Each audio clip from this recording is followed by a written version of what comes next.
تفسیر قرآن پر مبنی پروگرام قول اللہ میر عدیل عارف کی جانب سے۔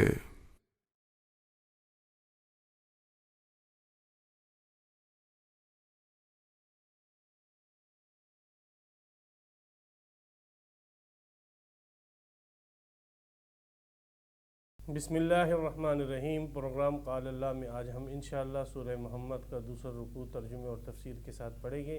علی حسب ترتیب سب سے پہلے دوسرے رکوع کا لفظی ترجمہ ہوگا اور اس کے بعد اس کی مختصر جیسی تشریح اور تفسیر ہوگی۔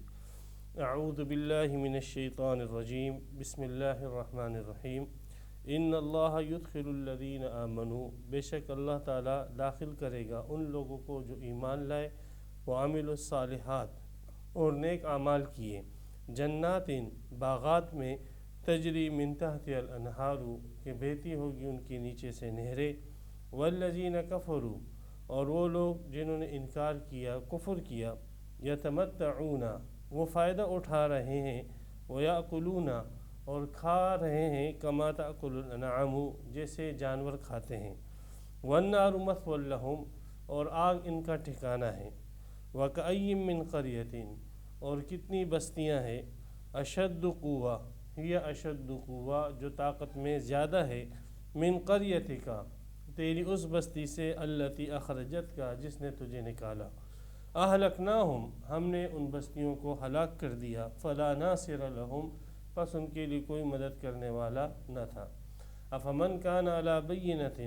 کیا وہ شخص جو دلیل پر قائم ہو، من ربہ وہ دلیل جو اس کے رب کی طرف سے ہے، کمن اس شخص کی طرح ہو سکتا ہے، زین لہ سوء عملہ جس کے لیے خوبصورت اور مزین کر دیا گیا اس کا برا عمل، واتبعوا اہواءہم اور وہ پیروکاری اور اتباع کر رہے اپنے خواہشات کی۔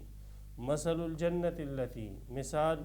صفت اس جنت کی، وعد المتقون جس کا وعدہ کیا گیا ہے پرہیزگاروں کے ساتھ، فیہا انہار اس میں نہریں ہوگی، من ماء پانی کی، غیر آسن جس میں کسی قسم کی کوئی بو نہ ہوگا،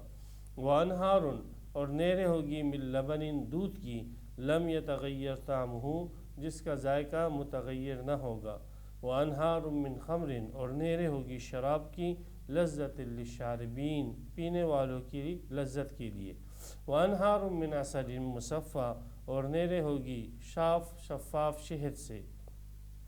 وَلَهُمْ فِيهَا مِن كُلِّ الثَّمَرَاتِ اور ان جنتیوں کے لیے جنت کے اندر ہر قسم کے میوے ہوگے، پھل ہوگے، وَمَغْفِرَةٌ مِّن رَبِّهِمْ اور رب کی طرف سے، ان کے رب کی طرف سے بخشش اور مغفرت ہوگی۔ کمن ہوا خالد فی النار کیا ان آسائش اور سہولتوں میں رہنے والے لوگ ہو سکتے ہیں اس شخص کی طرح، فی الناری جو آگ میں ہو، وسقوا ماء حمیما اور جنہیں پلایا جائے کھولتا ہوا پانی، فقطع امعاءہم جو پانی ان کی آنتوں کو کاٹ دے، ومنہم من یستمع الیک اور ان میں سے بعض کان لگاتے ہیں تیری طرف، حتی اذا خرجوا من عندک حتیٰ کہ جب وہ نکلتے ہیں تیرے پاس سے، قالوا للذین اوتوا العلم تو کہتے ہیں ان لوگوں سے جنہیں علم دیا گیا، ماذا قال آنفا کہ اس نے ابھی کیا کہا تھا، اولئک الذین یہی لوگ ہیں، طبع اللہ علی قلوبہم کہ اللہ نے مہر لگا دی ان کے دلوں پر، واتبعوا اہواءہم اور انہوں نے پیروی کی اپنی خواہشات کی، والذین اہتدوا اور وہ لوگ کہ جو ہدایت پر ہے، زادہم ہدی اللہ نے ان کے لیے ہدایت میں اضافہ کر دیا، وآتاہم تقواہم اور اللہ تبارک و تعالی نے ان کو صفت تقوی عطا فرمائی۔ یہاں پر جا کر فہل ینظرون یہاں آخری ایک آیت ہے، فہل ینظرون الا الساعۃ کیا وہ انتظار نہیں کرتے ہیں مگر گھڑی کا یعنی قیامت کا، ان تأتیہم بغتۃ کہ وہ آ جائے ان پر اچانک، فقد جاء اشراطھا تو بالتحقیق قیامت کی علامات تو آ چکی ہیں، فأنی لہم اذا جاءتہم پس کہاں ہوگا ان کے لیے، ذکراہم نصیحت حاصل کرنا، اذا جاءتہم جب یہ قیامت ان پر آ جائے گی، فعلم جان لے انہ لا الہ الا اللہ کہ اللہ کے سوا کوئی معبود نہیں، واستغفر لذنبک اور مغفرت طلب کر اپنے گناہ کی، وللمؤمنین اور مومنین کی، والمؤمنات اور مومنات عورتوں کے گناہوں کی، واللہ یعلم متقلبکم اور اللہ تعالیٰ کو معلوم ہے تمہارا پلٹنا، و مسواکم اور تمہارا ٹھکانہ۔ یہاں پر سورہ محمد کے دوسرا رکوع تام ہوا، 19 آیتیں اس کی مکمل ہوئی۔ سورہ محمد جیسے کہ میں شروع میں عرض کر چکا کہ اعلاء کلمت اللہ کے لیے اسلحہ اٹھانا، اس کی ترغیب جن صورتوں میں اور آیتوں میں آئی ہیں، یہ ان ابتدائی صورتوں اور آیتوں میں سے ہیں کہ اسلحہ اٹھا کر جو ہے اللہ تبارک و تعالیٰ کے دین کی ترویج اور اشاعت کے لیے چاردانگ عام میں اور مشرق مغرب کے اندر پھیل جانا۔ اب اس کے نتیجے میں بعض لوگ شہید بھی ہو گئے، قتل بھی ہو گئے، اور بعض لوگ زندہ رہ گئے۔ تو دو جو طبقے بتلائے گئے ہیں اللہ تعالیٰ کے نزدیک، انسانیت کے دو ہی طبقے ہیں، ایک مومن اور ایماندار اور عمل صالح سے متصف، اور دوسرا فاسق، کافر اور نافرمان۔ تو سب سے پہلے اللہ تبارک و تعالیٰ نے اس صورت کے شروع میں ہی ان دونوں طبقوں کو ذکر کیا اور ان کے ساتھ اللہ تعالیٰ کے معاملے کو ذکر کیا۔ وہ تو دنیا کے اندر اللہ تعالیٰ کا معاملہ تھا ان کے ساتھ، اب آخرت میں ان کے ساتھ معاملہ کیا ہوگا، تو اس کا ذکر اس صورت کے دوسرے رکوع کے اندر ہے کہ دو طبقات میں سے جو مسلمانوں کا طبقہ ہے اس کے ساتھ اللہ تعالیٰ کا تعلق آخرت میں کیا ہوگا، سب سے پہلے اس کو بیان فرمایا۔ چنانچہ فرمایا بے شک وہ لوگ کہ جو ایمان اور عمل صالح کے ساتھ متصف ہوتے ہیں، اللہ تبارک و تعالیٰ ان کو جنتوں میں داخل کرے گا، ایسی جنتیں کہ جس کے نیچے سے نہریں بہہ رہی ہوگی۔ اور دوسرا طبقہ جو انسانیت کا ہے، والذین کفروا، جو کافر ہیں، یتمتعون، وہ دنیا کی زندگی کے اندر فائدہ اٹھا رہے ہیں، کھا رہے ہیں، پی رہے ہیں، یاکلون کما تاکل الانعام، جیسے جانور کھا رہے ہیں، پی رہے ہیں۔ جانور کی زندگی کا بھی کوئی مقصد نہیں ہوتا، اسی طریقے سے کافر کی زندگی کا بھی کوئی مقصد نہیں ہوتا سوائے کھانے پینے چاٹنے کے علاوہ، اور اس کی زندگی کا کوئی مقصد نہیں ہے۔ تو یہ جیسے جانوروں کی طرح زندگی گزارنے والے انسان، یہ در حقیقت جانور ہے، اور ان کی شکل اگرچہ انسانوں کی طرح ہے لیکن یہ اپنی صفات کے اعتبار سے جانور ہے۔ جیسے اللہ تعالیٰ نے دوسری آیت میں فرمایا اولئک کالانعام بل ہم اضل، یہ جانور ہے بلکہ جانوروں سے بھی بدتر ہے۔ تو ان لوگوں کا ٹھکانہ کیا ہوگا جنہوں نے دنیا ہی کو اپنا مطمع نظر بنا لیا اور اپنی آخرت کے لیے انہوں نے نہ اپنے عقیدے کی اصلاح کی اور نہ اپنے اعمال کی اصلاح کی۔ تو ایسے لوگ کہ جنہوں نے نہ اپنے نظریات کی اصلاح کی، نہ اپنے اعمال کی اصلاح کی، اور اپنا مطمع نظر صرف دنیا ہی کی آسائش اور سہولتوں کو پورا کرنے پہ لگا دی، ایسے لوگوں کا ٹھکانہ کیا ہے؟ تو فرمایا النار مثوی لہم، ایسے لوگوں کا ٹھکانہ آگ ہے، جہنم ہے، ایسے لوگ جو ہے آگ اور جہنم کے اندر جائیں گے۔ تو یہ دو طبقات کا ساتھ اللہ تعالیٰ کو وہ معاملہ آخرت میں کہ ایمان اور عمل صالح کے ساتھ متصف لوگوں کو اللہ تعالیٰ جنت میں لے جائیں گے، اور کفار کو اللہ تعالیٰ جو ہے وہ جہنم کے اندر لے جائیں گے۔ وَكَأَيٍّ مِّن قَرْيَةٍ، یہ تسلی ہے نبی اکرم صلی اللہ علیہ وسلم کو۔ آپ علیہ الصلاۃ والسلام کو مشرکین مکہ نے مجبور کیا اور انتہائی ظلم کیا آپ پر اور آپ کے ساتھیوں پر، اور جس کے نتیجے میں آپ علیہ السلام نے اپنا آبائی شہر مکۃ المکرمہ چھوڑا اور ہجرت کر کے مدینہ المنورہ تشریف لائے۔ تو آپ علیہ السلام کو تسلی ہے کہ ان سے پہلے بڑی زبردست پاورفل طاقتیں گزر چکی ہیں، فرعون کی ہے، قوم عاد کی ہے، قوم سمود کی ہے، حضرت نوح علیہ السلام کی قوم تھی، نمرود کی پوری طاقت تھی، یہ ساری طاقتور قومیں تھیں، اور یہ جب نبی کے مقابلے میں کھڑی ہوئی تو نیست اور نابود ہو گئی، اور اب دنیا میں اس کو کوئی نام لیوا تک باقی نہ رہا۔ تو یہ تسلی ہے کہ جو ایسے مشرکین آپ کے مقابلے میں ہیں تو انشاءاللہ ان کا بھی وہی حشر ہوگا اگر یہ اپنے کفر پر جمے رہے جو ان کے بڑوں کا یعنی قوم عاد اور سمود وغیرہ والوں کا ہوا تھا۔ وَكَأَيٍّ مِّن قَرْيَةٍ، اور کتنی بستیاں، ہی اشد قوتاً، جو طاقت میں ان سے کئی گنا بڑھ کر تھیں، اسلحہ ان کے پاس زیادہ تھا اور افراد کی طاقت ان کے پاس زیادہ تھی، اور ہر قسم کے مطلب جسمانی طاقتوں کے اندر وہ بڑھ کر تھے، عقل اور سوچ میں، دانائی میں ان سے کئی گنا بڑھ کر تھے۔ تو وہ طاقت میں بڑھ کر تھے من قریتک، تیری اس بستی سے، یعنی مکہ مکرمہ والوں سے، التی اخرجت کا، کہ جس بستی نے تجھے نکالا، یعنی جن لوگوں نے تجھے اس بستی سے نکالا، تو ان لوگوں سے وہ طاقتور تھے، لیکن اہلکناہم، جب انہوں نے رسول کی مخالفت کی تو ہم نے ان کو ہلاک کر دیا۔ فلا ناصر لہم، پس ان کے لیے کوئی مدد نہ آئی، نہ ان کا کوئی مددگار ہوا، نام و نشان ان کا ختم ہو گیا۔ افمن کان علی بینۃ من ربی، اب یہ دو طبقے ہیں، آخرت میں دونوں کا یہ انجام ہوا، ایک کامیاب اور دوسرا ناکام ہے۔ اور یہ جو کامیاب طبقہ ہے دنیا میں یہ اس کے پاس اپنی کامیابی پر جو ہے دلیل موجود ہے، اور جو لوگ ناکام ہیں جیسے کفار وغیرہ، ان کے پاس اپنے مقصد زندگی کے گزارنے کے لیے کوئی دلیل موجود نہیں ہے، صرف اور صرف ان کے پاس خواہشات نفسانی ہے بس۔ آپ ان سے پوچھو کہ آپ جو یہ زندگی گزار رہے ہو تو اس زندگی کے گزارنے پر آپ نے جو اس طرح رہنا، اس طرح سہنا، اس طرح اٹھنا بیٹھنا ہے، اور اس طرح آپ نے کاروبار کرنا ہے، یہ کرنا ہے، تو ان معاملات کے لیے جو آپ نے ایک نظم اور ضبط مقرر کیا ہے، اس کا فلسفہ کیا ہے؟ تو ان کے پاس اس کے فلسفے کی بنیاد یہ ہوگی خواہش پرستی، اور کچھ بھی نہیں۔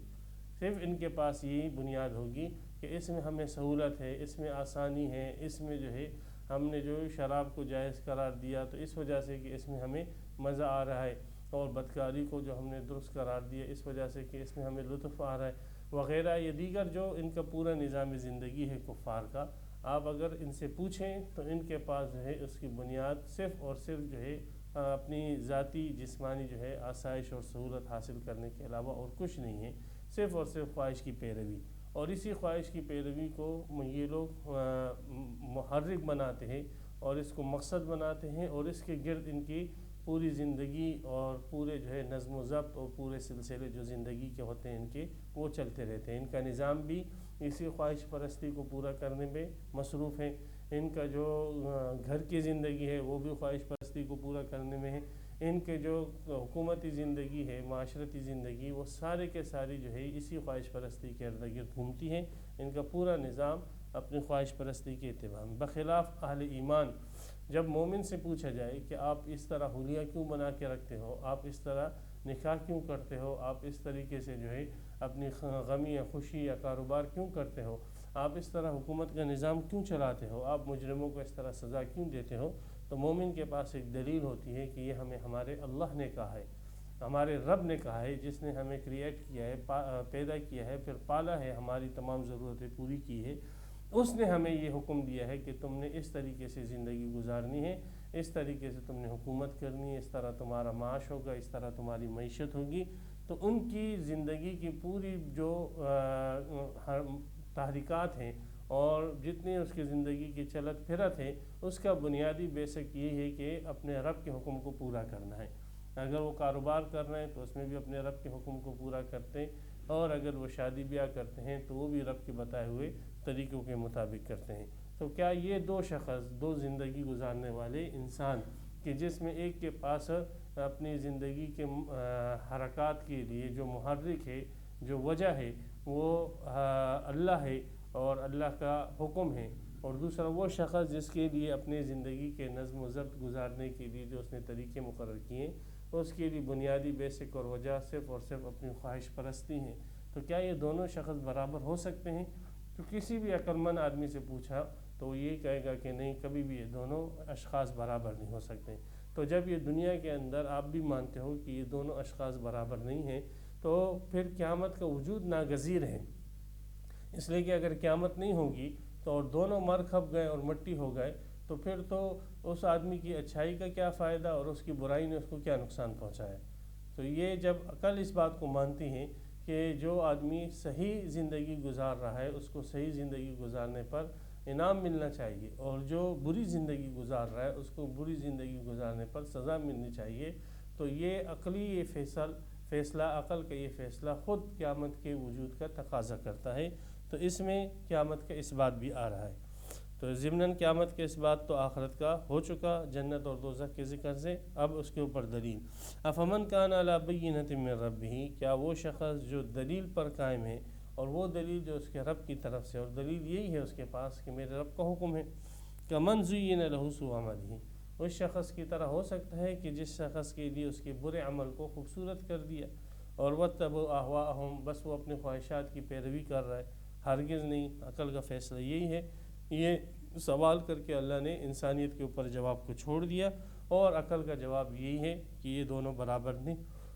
ہو سکتے، بلکہ ان دونوں کے درمیان فرق ہے۔ تو جب دونوں کے درمیان فرق ہے تو ان کے نتائج بھی الگ الگ ہونے چاہیے، کامیاب آدمی کی زندگی الگ اور ناکام آدمی کی زندگی الگ ہونی چاہیے۔ تو بہرحال یہ ضمن میں ایک طور پر قیامت کے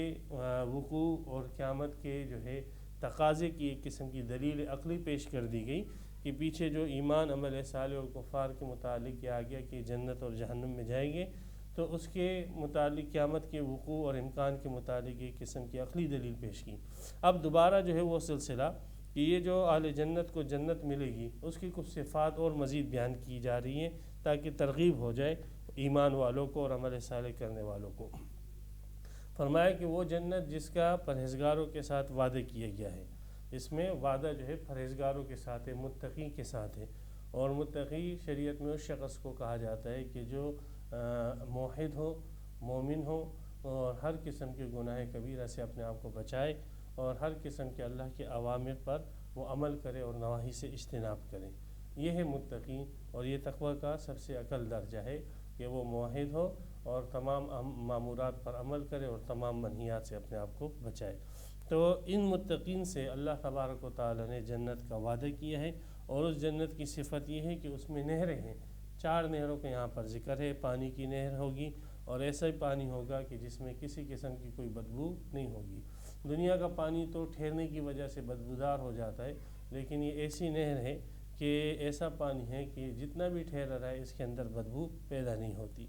اور دوسری نہریں ہوگی دودھ کی، اور دودھ بھی جو ہے پڑے رہنے کی وجہ سے اس میں کا ذائقہ بھی تبدیل ہو جاتا ہے، لیکن اللہ نے فرمایا جنت کی نہروں کا جو دودھ ہوگا لم یتغیر طعمہ، اس کا ذائقہ متغیر نہیں ہوگا، جتنا بھی پڑا رہے اس کے ذائقے کے اندر کوئی کسی قسم کی کوئی تبدیلی نہیں آئے گی۔ نبی اکرم صلی اللہ علیہ وسلم نے فرمایا کہ جنت کا یہ جو دودھ ہے اور جنت کی یہ جو شہد ہے اور جو آگے شراب آ رہی، یہ جو ہے ان چیزوں سے ماخوذ نہیں ہوں گی جو چیزیں جو ہے دنیا میں ان کی کشیدگی لیے ہے، جیسے جانوروں سے جو ہے دودھ نکالا جاتا ہے اور شہد کی مکھی سے شہد نکالا جاتا ہے، بلکہ جنت کا جو شہد ہوگا اور جنت کے جو شراب ہوگی اور جنت کے جو دودھ ہوگا، یہ بغیر ان جانوروں کے اور بغیر ان اسباب کے ہوگا کہ جو اسباب اس کے دنیا کے اندر ہوتے ہیں۔ لہذا یہ صرف نام کے اندر ایک جیسے ہیں، حقیقت ان دونوں کی بالکل جو ہے مختلف ہے۔ اسی طرح فرمایا تیسری قسم کی نہریں ہوگی شراب کی، اور شراب جو ہے یہ لذت ہوگی پینے والوں کے لیے۔ تو وانہار من عسل مصفی، اور چوتھی جو ہے نہر ہوگی یہ شہد کی، اور شہد بھی ایسا جو بالکل مصفی، صاف اور شفاف ہوگا، کسی قسم کا جھاگ اور کچرا اس کے اندر نہ ہوگا۔ تو یہ تو ان کے پینے کی چیزوں کا ذکر ہو گیا کہ وافر مقدار کے اندر ایسی چیزیں ہوگی کہ جو انسان کو دنیا میں جس کی صرف تمنا اور آرزو ہی کر سکتا ہے، اور وہاں پر اتنی کثیر مقدار میں ہوگی کہ نہروں کی نہریں جو ہے ان چیزوں کی بہہ رہی ہوگی۔ وَلَهُمْ فِيهَا مِنْ كُلِّ الثَّمَرَاتِ، یہ تو پینے کا بیان، اور اس کے ساتھ کھانے کا بیان یہ ہے کہ ہر قسم کے میوہ جات، خشک میوہ جات اور تر میوہ جات، ہر قسم کے میوہ جات ان کو ملے گی۔ اور سب سے بڑھ کر مغفرۃ من ربہم، ان کا رب ان سے راضی ہونے کا بھی اعلان کر دے گا، اور ان کے رب کی مغفرت ان کے لیے ہمیشہ اور ابد کے لیے ثابت ہو جائے گی، اور پھر اللہ تعالیٰ کبھی بھی جنتیوں سے ناراض نہیں ہوگا۔ جیسے حدیث میں اس کی وضاحت آتی ہے کہ آپ علیہ الصلوۃ والسلام نے فرمایا کہ اللہ تبارک و تعالیٰ جنتیوں سے فرمائیں گے کہ کیا تم راضی ہو گئے؟ تو وہ عرض کرے گی یا اللہ ہم کیوں راضی نہ ہوئے، آپ نے ہمیں اتنی انعامات دیے جو ہمارے وہم و گمان میں بھی نہ تھے۔ تو اللہ تبارک و تعالیٰ فرمائے گی لیکن میں نے ایک نعمت آپ کو نہیں دی ہے ابھی تک، اور وہ نعمت ابھی میں آپ لوگوں کو دیتا ہوں، وہ یہ ہے کہ احل علیکم رضوانی فلا اسخط علیکم بعد ابدا، آج میں تمہیں اپنی رضا دیتا ہوں، آج کے بعد میں تم سے کبھی بھی ناراض نہ ہوں گا۔ تو ہمیشہ ہمیشہ کے لیے اللہ تبارک و تعالیٰ کی طرف سے مغفرت اور رضامندی کا اعلان۔ تو یہ تو جنت کی وہ نعمتیں کھانے پینے کے اعتبار سے تھی، اور روحانی اعتبار سے بھی اللہ تعالیٰ کی رضا مل گئی۔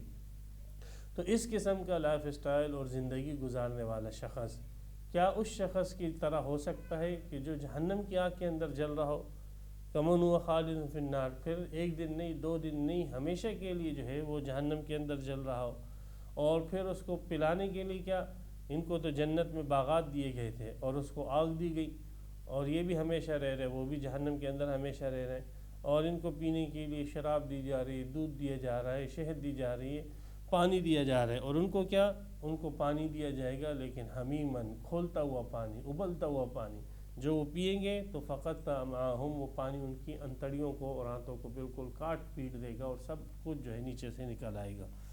تو یہ ان کی زندگی ہوگی۔ تو آپ کے سامنے دونوں لائف اسٹائل رکھ دیے گئے ہیں، ایک یہ زندگی ہے اور ایک یہ زندگی ہے۔ اب اس زندگی تک جو کامیاب لوگوں کی زندگی ہے، اس تک پہنچنے کا طریقہ کیا ہے، اور ناکام لوگوں کی زندگی سے بچنے کا طریقہ کیا ہے، یہ اللہ تعالیٰ نے اپنے رسولوں کے ذریعے سے بتلا دیا۔ اور اسی زندگی کو لے کر اور اسی طریقے کو لے کر جو ہے اہل ایمان پورے عالم کے اندر پھیل رہے ہیں، اور اسی کو لے کر جو ہے جہاد کر رہے ہیں۔ جہاد کا فلسفہ یہی ہے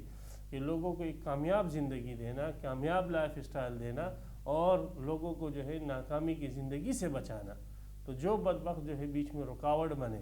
اور لوگوں کو کامیاب زندگی گزارنے سے روکے، اور تو اس قسم کے مجرموں کو، جو انسانیت کے مجرم ہیں، اس قسم کے مجرموں کو اللہ تعالیٰ فرماتے ہیں تہس نہس کر دو۔ یہ تو انسانیت کے مجرم ہیں، یہ چاہتے ہیں کہ سارے کے سارے انسان جو ہے یہ بری زندگی کے اندر آ جائے، اور اللہ تعالیٰ نے تمہیں وہ علم دیا ہے کہ جس علم کے ذریعے سے انسان جو ہے اچھی زندگی پاتا ہے، تو تم اپنے اس علم کو لے کر چلو، اور جو بھی انسانیت کو اس علم سے روکتا ہے تو تم ان کو نیست اور نابود کر دو۔ تو یہ دونوں زندگیاں ہیں آپ کے سامنے رکھ دی۔ وَمِنْهُمْ مَن يَسْتَمِعُ إِلَيْكَ، بعض ان میں سے ایسے ہیں کہ جو کان لگاتے ہیں آپ کی طرف، وہ آتے ہیں مجلس کے اندر اور بیٹھ جاتے ہیں،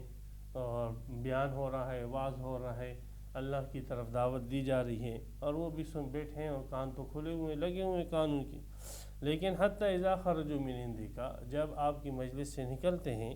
تو قالوا للذین اوتوا العلم، تو کہتے ہیں ان لوگوں سے جن کو علم دیا گیا، ماذا قال آنفا، یہ پیغمبر علیہ السلام نے ابھی کیا کہا تھا۔ حالانکہ ان کو بخوبی علم ہوتا ہے پیغمبر علیہ السلام نے ابھی کیا کہا تھا، لیکن یہ بدبخت جو ہے یہ ظاہر کرتے ہیں کہ اس کی باتوں کی ہمارے ہاں کوئی حیثیت نہیں، اور ہم نے ان کی بات ایک کان سے سنی اور دوسرے سے نکالی۔ تو ان کا یہ کہنا پیغمبر علیہ السلام کی بات کو ہلکا سمجھنے کے لیے اور ہلکا ظاہر کرنے کے لیے اور اس کی مطلب پرواہ نہ کرنے کے لیے اس قسم کی باتیں کرتے تھے۔ تو اس قسم کے لوگ جو منافقین تھے اور ان مجلسوں میں جاتے تھے اور اس مجلسوں میں سب باتیں سنتے تھے، لیکن اپنی جو ہے بے اعتنائی ظاہر کرنے کے لیے کہ ہمیں اس کی کوئی پرواہ نہیں ہے، جب باہر نکلتے تو کہتے کہ اچھا کیا بات ہوئی تھی یار، میرا ذہن کہیں اور تھا، میں نے سنا نہیں بس، یعنی اس کو اتنی جو ہے اہمیت نہیں ہے کہ وہ جو ہے پیغمبر علیہ السلام کی بات کو اچھے طریقے سے سنے اور اس کو محفوظ رکھے۔ یہاں پہ اللہ تعالیٰ نے صحابہ کرام کو اہل علم کہا، اوت العلم، اللہ تعالیٰ نے صحابہ کرام کے اہل علم ہونے کی یہاں پر شہادت عطا فرما دی، اور قیامت تک اس کے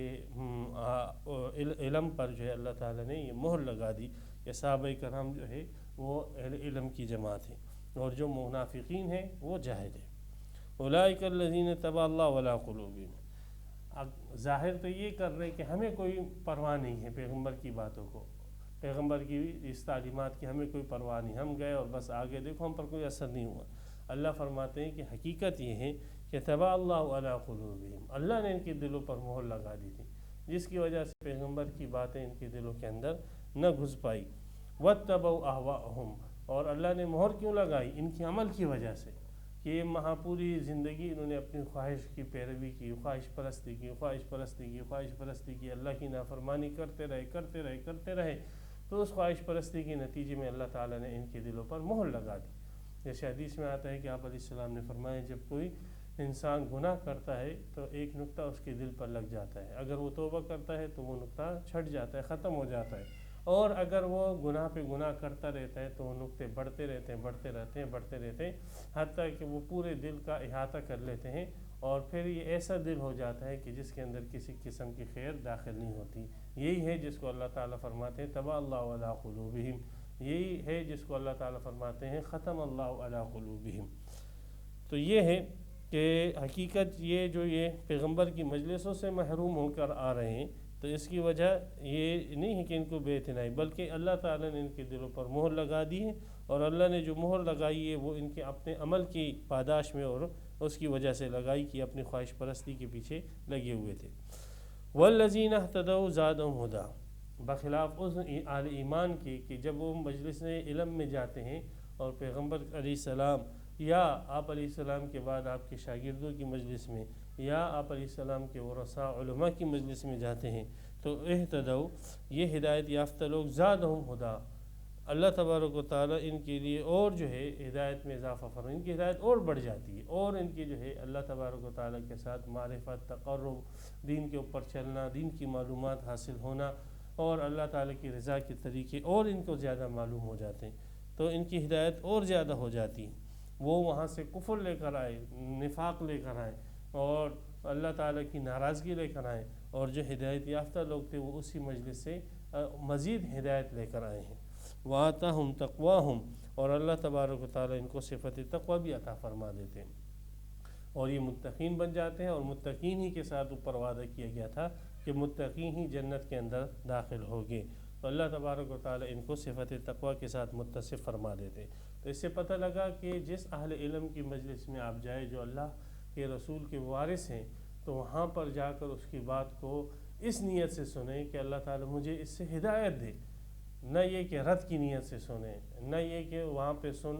پہ بیٹھیں لیکن جو ہے اس کی بات آپ نہیں سن رہے ہو اور کسی موبائل میں مشغول ہو یا کسی اور گپ شپ کے اندر مصروف ہو۔ یہ منافقین کی صفت ہے۔ اگر آپ کسی بھی عالم کی مجلس میں جائیں، کسی اللہ والے کی مجلس میں جائیں، اور جب آپ کو اللہ کی طرف بلایا جائے، دعوت دی جائے اور دین کی بات کی جائے، تو اس کا محتاج بن کر جو ہے آپ بیٹھو گے تو اللہ تبارک و تعالیٰ آپ کی ہدایت میں اضافہ فرماتے رہے گے حتیٰ کہ آپ کو اللہ تعالیٰ صفت تقوی عطا فرما دے گے۔ تو یہ ان مجلسوں کا اثر ہے اور یہ ان مجلسوں کا ثمرہ ہے۔ صرف شرط یہ ہے کہ وہاں پر آپ ہدایت لینے کی نیت سے بیٹھیں، نہ یہ کہ ٹائم گزارنے کی نیت سے۔ فَهَلْ يَنظُرُونَ إِلَّا السَّاعَةَ، اب ان کے پاس دلائل تو کافی آ چکے ہیں۔ یہ مدنی صورت ہے اور مکی صورتوں میں قیامت کے وقوع پر کئی دلائل آ چکے ہیں کہ قیامت ممکن ہے اور قیامت کا وقوع ہوگا۔ عقل کا تقاضا بھی یہ ہے، عرف کا تقاضا بھی یہ ہے، سابقہ کتابوں کے اندر بھی یہ بیان ہو چکا ہے۔ ہر اعتبار سے قیامت کے وقوع اور آنے کی دلیل دے دی جائے، لیکن بس وہ کافروں کی ایک ہی رٹ تھی، ایک ہی بات تھی کہ اگر قیامت آنی ہے تو ہم تب مانیں گے جب ہم دیکھ لیں گے۔ تو بس جب دیکھ لو گے تم تو پھر تو تمہارے پاس واپس جانے کا کوئی راستہ نہیں ہوگا۔ قیامت جب تم نے دیکھ لی اور قیامت کا جب تم نے مشاہدہ کر لیا، پھر تم ارمان کرو گے کہ کاش ہم واپس دنیا میں چلے جائیں، لیکن اس ٹائم جو ہے پھر تمہیں دنیا میں واپس جانے نہیں دیا جائے گا۔ تو اب انہوں نے ساری دلائل ان کے پاس آ گئے، لیکن اس کے باوجود یہ مانتے نہیں ہیں۔ فَهَلْ يَنظُرُونَ إِلَّا السَّاعَةَ، اب یہ انتظار نہیں کرتے ہیں مگر قیامت کا کہ ہم خود قیامت کا مشاہدہ کر لیں۔ تو بھائی جب اللہ کے رسول نے، ایک سچے آدمی نے آپ کو ایک خبر دے دی، آپ کو ایک سچے آدمی نے بتلا دیا کہ بھائی اگر آپ گاڑی کے سامنے کھڑے ہوگے اور چلتی گاڑی آپ کو ٹھوکر مارے گی تو آپ کو اذیت اور تکلیف ہوگی، لیکن ایک بیوقوف کہے کہ نہیں، میں تو اس بات کو تب مانوں گا جب میں جو ہے خود مجھے گاڑی ٹکر مارے اور مجھے تکلیف ہو، تب میں جو ہے اس بات کو مانوں گا کہ گاڑی سے ٹکر جب ہوتی ہے تو انسان کو درد و تکلیف ہوتی۔ تو اس قسم کا احمق جب گاڑی اس کے ساتھ ٹکرائے گی اور گاڑی اس کے اوپر سے گزرے گی اور پھر وہ مانے گا بھی، لیکن ماننے کے لیے اس کا بھیجا باقی نہیں رہے گا، پھر وہ جو ہے انا للہ ہو چکا ہوگا۔ تو یہی حالت ان مشرکین کی تھی، یہ کہتے تھے ہم تب مانیں گے جب خود دیکھ لیں۔ اب بھائی جب سچا آدمی آپ کو خبر دے رہا ہے اور وہ اطلاع دے رہا ہے اور آپ بھی مانتے ہو کہ بالکل سچا ہے، کبھی اس نے پوری زندگی کے اندر جھوٹ نہیں بولا، لیکن اس کے باوجود آپ کہتے ہو قیامت تب ہم مانیں گے جب اس کو دیکھ لیں گے، تو ٹھیک ہے پھر آپ قیامت کو دیکھ لینا۔ انتاتیہم بغتۃ، قیامت آئے گی تم پر اچانک آئے گی، تو قیامت تو آئے گی اور اچانک آئے گی اور اس وقت واپس بھاگنے کا کوئی راستہ نہیں ہوگا۔ فقط جاء اشراطھا، تو بالتحقیق قیامت کی علامتیں اور نشانیاں تو آ چکی ہیں۔ تو بہت ساری نشانیاں قرآن مجید کے اندر بھی اللہ تعالیٰ نے فرمائے اقترب للناس حسابهم وهم فی غفلۃ معرضون،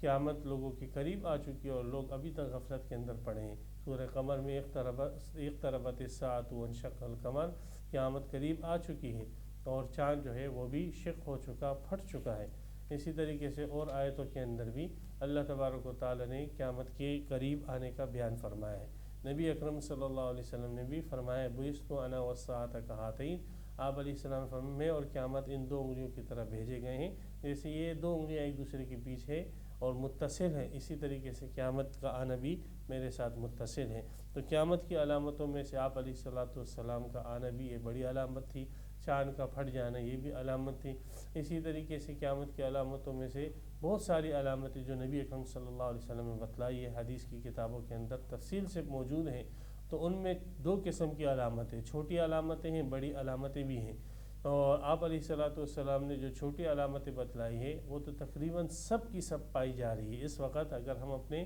معاشرے کا موازنہ کرائے ان علامتوں سے جو آپ علیہ السلام نے بتلائی ہے، تو آپ دیکھو گے کہ من و عن وہ سب کی سب علامتیں پائی جا رہی ہیں۔ حضرت جبرائیل علیہ السلام نے جب پوچھا تھا آپ علیہ السلام سے کہ اللہ کے رسول مجھے بتاؤ قیامت کی علامت، کچھ علامتیں تو مجھے بتاؤ، تو آپ علیہ السلام نے مثال کے طور پہ ایک علامت یہ بتلائی تھی ان تلد الامۃ ربتہا،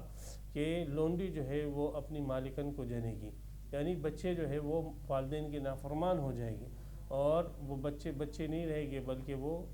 باپ بن جائے گا، بچہ اپنے باپ کا باپ بن جائے گا، اور بیٹی اپنی ماں کی جو ہے ماں بن جائے گی، اور وہ اس کے اوپر ایسے آرڈر کرے گی جیسے جو ہے مالک جو ہے وہ اپنے نوکروں کے اوپر یا آقا اپنے غلاموں کے اوپر کرتا ہے۔ تو اب دیکھیں اپنے معاشرے کے اندر اور حدیث کے اندر ان چیزوں کا موازنہ کریں۔ پھر خاص کر بعد کے جو معاشرہ ہے، ہاں ہمارے الحمدللہ پھر بھی اسلامی ملک ہے، اور اس کے اندر اسلام کی بدولت کچھ اسلام کے ثمرات وہ پائے جا رہے ہیں، لیکن آپ باہر کی دنیا میں چلے جائیں تو آپ کو یہ علامت بالکل آنکھوں کے سامنے نظر آئے گی۔ اور بڑی بڑی علامتیں جو آپ علیہ السلام نے بتلائی تھی ان میں سے کچھ علامتیں پائی گئی ہیں، آ چکی ہیں، اور کچھ علامتوں کا وقوع عنقریب ہے۔ تو اللہ تعالیٰ نے فرمایا بالتحقیق اس کی علامتیں تو آ چکی ہیں۔ فَأَنَّىٰ لَهُمْ إِذَا جَاءَتْهُمْ ذِكْرَاهُمْ، اس وقت تم نصیحت حاصل کرو گے، لیکن اس وقت نصیحت حاصل کرنے کا کہاں وقت ہوگا تمہارے پاس، وہ تو کوئی موقع نہیں ہوگا نصیحت حاصل کرنے کا۔ یہ تو ایسی ہے جیسے اس گاڑی نے اس کو ٹکر مار دی، اب وہ کہتا ہے کہ ٹھیک ہے میں مانتا ہوں گاڑی سے جو ہے تکلیف ہوتی ہے، تو اب وہ تکلیف مانے یا نہ مانے، اب تو وہ اس کا بیڑا ہی غرق ہو چکا ہے۔ فَعْلَمْ، آخر میں یہی بات کی جا رہی ہے، جان لو انہ لا الہ الا اللہ، معبود صرف اور صرف ایک اللہ ہے، اللہ کے علاوہ کوئی معبود نہیں ہے۔ یہ چیز ہر وقت اپنے مطمع نظر رکھو کہ آپ کا معبود صرف اور صرف ایک اللہ ہے، اور یہی بنیاد ہے اسلامی معاشرے کی، اور اسی کے ارد گرد پورے مسلمان کی زندگی، ذاتی، معاشرتی، حکومتی، ہر سطح پر زندگی اسی نقطے کے ارد گرد گھومتی ہے کہ وہ اپنا معبود، اپنا حاکم، اپنا حاجت روا، اپنا مشکل کشا، اپنا ہر کرتا دھرتا جو ہے وہ صرف اور صرف ایک اللہ کو سمجھتا ہے۔ وَاسْتَغْفِرْ لِذَنْبِكَ وَلِلْمُؤْمِنِينَ وَالْمُؤْمِنَاتِ، آپ مغفرت طلب کرے اپنے گناہ کی، اور ایمان والوں کے لیے اور ایمان والی عورتوں کے لیے بھی۔ نبی اکرم صلی اللہ علیہ وسلم معصوم ہیں، تمام انبیاء کرام گناہوں سے معصوم ہیں، لیکن اس کے باوجود اللہ سبحانہ و تعالیٰ کے سامنے گناہ کا اعتراف کرنا یہ ایسا پسندیدہ عمل ہے، ایسا پسندیدہ عمل ہے کہ اللہ تبارک و تعالیٰ نے اپنے معصوم انبیاء کو بھی اس بات کا مکلف بنایا ہے کہ آپ بھی اپنے گناہوں کا میرے سامنے اعتراف کریں، اگرچہ وہ گناہوں سے معصوم ہیں، محفوظ ہیں، لیکن اللہ سبحانہ و تعالیٰ کے سامنے یہ اعتراف کرنا جو ہے یہ بندگی کے اور بندے ہونے کے شایع نشان ہے۔ آپ جتنے بھی بڑے علامے بن جاؤ، جتنے بھی بڑے آدمی بن جاؤ، لیکن آپ کا والد جو ہے، جب آپ اس کے سامنے عاجزی کرتے ہو اور وہ کرتے ہو کہ اقرار کرتے ہو کہ مجھ سے آپ کا حق ادا نہیں ہوا، تو آپ کے والد کا دل خوش ہو جاتا ہے۔ لیکن اگر آپ اپنے والد کو یہ کہو کہ میں نے دیکھو آپ کو یہ نعمت دی، یہ نعمت دی، اور میں نے آپ کے ساتھ یہ احسان کا معاملہ کیا ہے، تو آپ کے والد کے اوپر آپ نے جتنے بھی احسان کیے لیکن اس کا دل جو ہے وہ آپ سے خوش نہیں ہوتا۔ تو یاد رکھیں کہ اللہ سبحانہ و تعالیٰ بھی بندے کی عاجزی سے اور بندے کے خشوع اور خضوع سے، جتنا بھی بڑا بندہ ہو وہ اللہ تبارک و تعالیٰ جو ہے اس کی اس عاجزی سے اور اعتراف جرم سے جو ہے اللہ تبارک و تعالیٰ بہت زیادہ خوش ہوتے ہیں۔ نبی اکرم صلی اللہ علیہ وسلم سے استغفار کی فضیلت کے اوپر کافی حدیثیں آئی ہیں، اور استغفار آپ علیہ السلام اتنی کثرت سے کرتے تھے اتنی کثرت سے، استغفار کے لیے ضروری نہیں کہ آپ نے گناہ کیا ہو تبھی استغفار کرو، بس آپ استغفار کرتے رہیں، یہ مستقل ایک وظیفہ ہے۔ جیسے آپ کلمہ پڑھتے ہیں لا الہ الا اللہ لا الہ الا اللہ، تو اس کا یہ مطلب نہیں کہ آپ جو ہے موحد نہیں ہو، ابھی آپ نہیں، کلمہ پڑھنا مستقل وظیفہ ہے زندگی کا۔ آپ سبحان اللہ کہتے ہو، الحمدللہ کہتے ہو، تو اس کا یہ مطلب نہیں کہ آپ اللہ تعالیٰ کو عیوب سے پاک نہیں سمجھتے، یا آپ اللہ تعالیٰ کو تعریفوں کو مستحق نہیں سمجھتے، نہیں، یہ آپ کو ایک ذکر اور وظیفہ دیا گیا ہے۔ تو اسی طریقے سے استغفار کرنا یہ گناہ گار ہونے کو مستلزم نہیں ہے۔ تو نبی انبیاء جو ہے وہ اس وظیفوں کو کرتے تھے، استغفار کرتے تھے۔ آپ علیہ السلام ایک مجلس کے اندر آپ علیہ السلام خود فرماتے ہیں واللہ انی لا استغفر اللہ فی الیوم 100 مرۃ او کما قال علیہ السلام کہ میں دن میں کم از کم 100 مرتبہ اللہ تبارک و تعالیٰ کے سامنے استغفار کرتا ہوں، اور ایک میں جو ہے 70 مرتبہ کا بھی ذکر ہے ابو ہریرہ کی روایت میں۔ بہرحال کثرت سے آپ علیہ السلام کا استغفار کرنا منقول ہے، نمازوں کے اندر، نمازوں کے بعد وغیرہ۔ تو استغفار کے فضائل بھی بہت سارے ہیں۔ لِذَنْبِكَ وَلِلْمُؤْمِنِينَ وَالْمُؤْمِنَاتِ، اپنے لیے بھی دعائیں مغفرت کریں، کل مومنین کے لیے کریں۔ اب مومن اور مومن ہے گناہگار ہے، مومنات ہے گناہگار ہے، ان کے لیے بھی آپ دعائیں مغفرت کریں۔ اور یہ دعا ہمیں سورہ حشر میں بھی سکھائی گئی ہے، رَبَّنَا اغْفِرْ لَنَا وَلِإِخْوَانِنَا الَّذِينَ سَبَقُونَا بِالْإِيمَانِ، جو پہلے گزر چکے ہیں، اے اللہ ان سب کی مغفرت تامہ فرما۔ دوسری آیتوں میں بھی جو ہے مغفرت، رَبَّنَا اغْفِرْ وَارْحَمْ وَأَنْتَ خَيْرُ الرَّاحِمِينَ، اس قسم کی دعائیں قرآن مجید میں طلب مغفرت کی بہت ساری آئی ہیں، جس میں جمع کے صیغے آئے ہیں۔ واللہ یعلم متقلبکم ومثواکم، اللہ تعالیٰ کو تمہارے حالات خوب معلوم ہیں، تمہارے پلٹنے کی جگہ اللہ تعالیٰ کو معلوم ہے، جہاں پر تم پلٹ کر جاتے ہو، اور اللہ تعالیٰ کو تمہارا ٹھکانہ معلوم ہے۔ تو یہ جو تمہارا الٹنا پلٹنا، چلنا پھرنا ہے، کبھی ایک جگہ بیٹھتے ہو، کبھی دوسری جگہ، کبھی ایک گھر، کبھی دوسرے، کبھی دکان میں، کبھی آفس میں، تمہارا یہ پلٹنے کی جتنی جگہ ہیں یہ سب اللہ تعالیٰ جانتے ہیں۔ اللہ تعالیٰ کا علم تمہیں محیط ہے، اور اللہ تعالیٰ تمہارے ٹھکانے کو بھی جانتے ہیں کہ آخرت میں تمہارا ٹھکانہ کیا ہوگا، جنت ہے، جہنم ہے، یا تمہارا رات گزارنے کا ٹھکانہ، وہ بھی اللہ تعالیٰ جانتے ہیں۔ بہرحال مختلف تفسیریں اس کی گئی ہیں۔ تو اللہ تبارک و تعالیٰ کا علم جو ہے ہر انسان کو ہر اعتبار سے محیط ہے۔ اللہ تبارک و تعالیٰ کے علم کا استحضار کرتے ہوئے کہ اللہ تعالیٰ ہر چیز میں جانتا ہے، اور اللہ تعالیٰ مجھے دیکھ رہا ہے، اور میرے ہر عمل اور قول کو اللہ تعالیٰ دیکھ رہا ہے، اس کو ہر وقت مستحضر رکھیں تو اعمال صالحہ پر اور اپنے گناہوں پر جو ہے اور اپنی کوتاہیوں پر انسان کی پھر نظر ہوگی۔ اللہ تبارک و تعالیٰ توحید کے ساتھ اور اس پیاری دعوت کے ساتھ اور اللہ کے دین کے ساتھ ہمیں وابستہ رکھیں، اور اس کی ترویج اور اشاعت کے لیے ہمیں بھی ذریعے کے طور پر قبول مقبول فرمائیں۔ وآخر دعوانا الحمدللہ رب العالمین۔ تفسیر قرآن پر مبنی پروگرام قول اللہ میر عدیل عارف کی جانب سے